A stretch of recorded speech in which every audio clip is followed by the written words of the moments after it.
এই জন্য ইহুদি খ্রিস্টানরা সমাজে অবৈধ সন্তান বৃদ্ধি করার প্রকল্প হাতে নিয়েছে। 14ই ফেব্রুয়ারি বিশ্ব ভালোবাসা দিবস, শুনছেন না নাম আপনার? ইউনিলিভার কোম্পানি, আপনারা যে আমরা যে ক্লোজআপ দিয়ে দাঁত পরিষ্কার করি না, এই ইউনিলিভার এটা খ্রিস্টানদের কোম্পানি। এই কোম্পানি ঢাকা শহরে 1000 ভ্যান দিয়েছে, 1000 ভ্যান। এই ভ্যানের ভিতরে তারাই উঠতে পারবে যারা বিয়ে করেনি, যুবক যুবতীদের ভিতরে বিয়ে করেনি এমন যুবক যুবতীকে যদি এই ক্লোজ ঢাকা জায়গায় আপনি দেন, তাহলে সাধারণ মানুষই ঢুকবে আর আল্লাহর ওলি বলবে নাকি? নাউজুবিল্লাহ বললেন না যে? আহা, তার মানে ওরা দাঁতের ময়লা পরিষ্কার করতে এসে আমাদের সমাজে অবৈধ সন্তানের ময়লা বৃদ্ধি করার প্রকল্প হাতে নিয়েছে। ওরা জানে অবৈধ সন্তান যত হাতে নেবে তত কি। এরপরে ফিডিং প্রকল্প আর একটা ইহুদি খ্রিস্টানদের দেশগুলোতে আছে।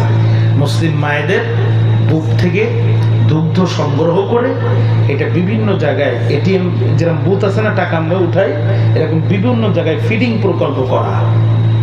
এখন একই মায়ের দুধ যদি যে ছেলে যে মেয়ে গ্রহণ করে, ওই মায়ের সন্তান না আসে, কিন্তু দুইটা, একটা ছেলে একটা মেয়ে ওই দুধ মাতার দুধ গ্রহণ করেছে, তাদের জন্য বিয়ে করা হারাম। বিয়ে করা কি হারাম? দেখছেন এদের চক্রান্ত কোথায়? এই ফিডিং প্রকল্পের মাধ্যমে এর হারাম বি, আপনি যতই হারাম জিনিস কেউ হালাল বানাতে পারবে? শুয়োরের গোস্ত খাওয়া কি? একটু কথা বলেন না কেন? খুব ঘুম আসতেছে। শুয়োরের গোস্ত খাওয়া কি?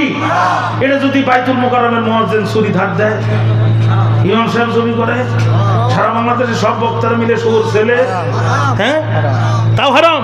তার মানে আল্লাহ যেটা হারাম বানিয়েছে এটা হালাল বানানোর ক্ষমতা কারণ নাই। এরা আমাদেরকে হারাম ভিতরে ঢুকিয়ে দিয়ে আমাদের মেরুদণ্ড ভেঙে দিতে চায়।